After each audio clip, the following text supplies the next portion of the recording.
নমস্কার বন্ধুরা, আজকের এই ভিডিওটিতে থাকছে 23শে আগস্ট 2026-এর সবচেয়ে গুরুত্বপূর্ণ কয়েকটি কারেন্ট অ্যাফেয়ার্সের এমসিকিউ প্রশ্ন উত্তর এবং তাদের বিস্তারিত ব্যাখ্যা, যা আপকামিং যে কোনো কম্পিটিটিভ এক্সামের জন্য অত্যন্ত গুরুত্বপূর্ণ। তাহলে চলো আজকে যে নতুন প্রশ্নগুলো রয়েছে সেটা নিয়ে আলোচনা করা যাক। দেখো, প্রথম প্রশ্ন কি বলেছে, যে বিশ্ব মশা দিবস বা ওয়ার্ল্ড মসকিউটো ডে কবে পালন করা হয়? অপশন এ 18ই আগস্ট, অপশন বি 19শে August, option C 20 August, option D 21শে আগস্ট। তাহলে উত্তর হচ্ছে অপশন সি 20 আগস্ট। তাহলে প্রতি বছর 20 আগস্ট বিশ্ব মশা দিবস হিসেবে পালন করা হয়। মশাবাহিত রোগ, বিশেষ করে ম্যালেরিয়া সম্পর্কে সচেতনতা বৃদ্ধি এবং রোগ প্রতিরোধে গুরুত্ব তুলে ধরাই এই দিবসের মূল উদ্দেশ্য। শ্রীলঙ্কার বিরুদ্ধে টেস্ট ম্যাচে 350 উইকেট পূর্ণ করে কোন ভারতীয় ক্রিকেটার বিশেষ মাইল ফলক অর্জন করেছে? Option A Ravichandran Ashwin, option B Ravindra Jadeja, option C Kapil Dev, option D Anil Kumble. তাহলে উত্তর কি হচ্ছে? উত্তর হচ্ছে অপশন বি রবীন্দ্র জাদেজা। তাহলে শ্রীলঙ্কার বিরুদ্ধে টেস্ট ম্যাচে 350 উইকেট পূর্ণ করে রবীন্দ্র জাদেজা এই মাইল ফলক অর্জন করলেন। তিনি 350টি উইকেট নেওয়া পঞ্চম ভারতীয় বোলার হিসেবে এই রেকর্ড স্পর্শ করেছেন। মাত্র 16 বছর 141 দিন বয়সে বিশ্বের কনিষ্ঠতম চার্টার্ড অ্যাকাউন্টেন্ট হিসেবে বিশ্ব রেকর্ড গড়েছেন কে? Option A Lakshman Meipon, option B Arjan Mehta, option C Rohit Sharma, option D Arvind Krishnan. তাহলে উত্তর হচ্ছে অপশন এ লক্ষণ মায়াপ্পন। তাহলে লক্ষণ মায়াপ্পন মাত্র 16 বছর 141 দিন বয়সে চার্টার্ড অ্যাকাউন্টেন্ট হয়ে বিশ্বের সবচেয়ে কম বয়সে সিএ মানে চার্টার্ড অ্যাকাউন্ট হয়ে বিশ্ব রেকর্ড গড়েছেন। মাদ্রাজ হাইকোর্ট কোন নদীকে লিগ্যাল পার্সন বা আইনি ব্যক্তি হিসেবে মর্যাদা দিয়েছে? Option A Kaveri, option B Bogai, option C Tamirabarani, option D Pala. তাহলে উত্তর কি হচ্ছে? উত্তর হচ্ছে অপশন সি তামির ভারানি।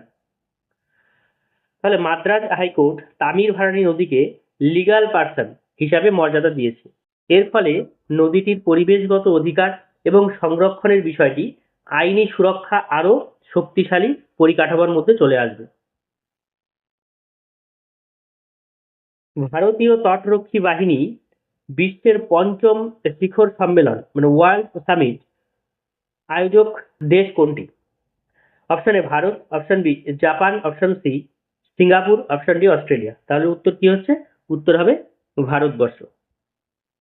তাহলে ভারতীয় তটরক্ষী বাহিনীর পঞ্চম বিশ্ব শিখর সম্মেলন আয়োজন করছে। সামুদ্রিক নিরাপত্তা, সমুদ্রপথে সহযোগিতা এবং উপকূল রক্ষী বাহিনীগুলির মধ্যে সমন্বয় এই ধরনের সম্মেলন এর অত্যন্ত গুরুত্বপূর্ণ বিষয়। ব্রিক্স ইউথ সামিট এবং ব্রিক্স ইউথ কাউন্সিল মিটিং কোথায় অনুষ্ঠিত হয়েছে? আহমেদাবাদ, গান্ধীনগর, মুম্বাই, নয়াদিল্লি। তাহলে উত্তর হচ্ছে অপশন বি গান্ধীনগর, গুজরাটের গান্ধীনগরে। গুজরাটের গান্ধীনগরে ব্রিক্স ইউথ সামিট এবং ব্রিক্স ইউথ কাউন্সিলের বৈঠক অনুষ্ঠিত হয়েছে। যুব সমাজের অংশগ্রহণ, নেতৃত্ব এবং ব্রিক্স দেশগুলির মধ্যে যুব সহযোগিতা বৃদ্ধির উপরে এতে গুরুত্ব আরোপ করা হবে। কেন্দ্রীয় মন্ত্রী ডক্টর জিতেন্দ্র সিং কোন রোগকে জাতীয় অগ্রাধিকার হিসেবে গণ্য করার কথা ঘোষণা করেছে? Option A cancer, option B যক্ষা, option C diabetes, option D dengue. তাহলে উত্তর হচ্ছে অপশন সি ডায়াবেটিস। ফলে কেন্দ্রীয় মন্ত্রী ডক্টর জিতেন্দ্র সিং ডায়াবেটিসকে জাতীয় অধিকার হিসেবে গণ্য করার কথা ঘোষণা করেছে। রোগটির ক্রমবর্ধমান প্রকোপের কারণে প্রতিরোধ এবং প্রাথমিক শনাক্তকরণ ও চিকিৎসার উপর আরও গুরুত্ব দেওয়ার লক্ষ্য নির্ধারিত হয়েছে। কর্ণাটক সরকার তালুক স্তরে খাদ্য নিরাপত্তা পর্যবেক্ষণের জন্য কোন অভিযান শুরু করেছে? Option A food safety India, option B eat right, option C পোষণ সুরক্ষা, অপশন ডি আন্না সুরক্ষা। তাহলে উত্তর হচ্ছে অপশন বি ইট রাইট। তাহলে কর্ণাটক সরকার ইট রাইট অভিযান শুরু করেছে তালুক স্তরে খাদ্যের নিরাপত্তা এবং গুণমান পর্যবেক্ষণ এবং নাগরিকদের নিরাপদ ও স্বাস্থ্যকর খাদ্য সম্পর্কে সচেতন করাই এই উদ্যোগের উদ্দেশ্য। ভারত ও নেপালের ১৩তম সার্ভে অফিসিয়ালস কমিটি মিটিং কোথায় অনুষ্ঠিত হয়েছে? কাঠমান্ডু, নয়াদিল্লি, লখনৌ, দেরাদুন। তাহলে উত্তর হচ্ছে অপশন সি লখনৌতে। ভারত এবং নেপালের মধ্যে ১৩তম সার্ভে অফিসিয়াল কমিটি মিটিং লখনৌতে অনুষ্ঠিত হয়েছে। দুই দেশের অন্তর্বর্তী অঞ্চল মানে সীমান্তবর্তী অঞ্চল এবং জরিপ সংক্রান্ত বিভিন্ন বিষয় নিয়ে এই বৈঠকে আলোচনা করা হয়। অজয় এ কুমারকে কোন দেশে ভারতের রাষ্ট্রদূত হিসেবে নিযুক্ত করা হয়েছে? Iran, Iraq, Syria, Jordan. তাহলে উত্তর হচ্ছে অপশন বি ইরাক। তাহলে কূটনীতিক অজয় এ কুমার ইরাকে ভারতের রাষ্ট্রদূত হিসেবে নিযুক্ত করা হয়েছে।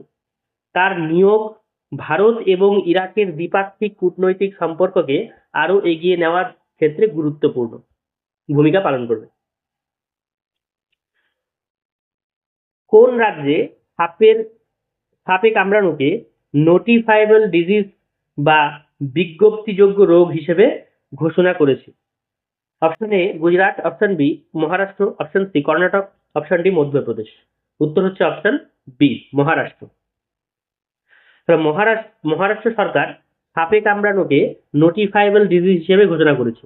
এর ফলে সাপে কামড়ালে ঘটনা সরকারি স্বাস্থ্য ব্যবস্থায় নিয়মিতভাবে নথিভুক্ত এবং পর্যবেক্ষণ করা অনেকটাই সহজ হবে।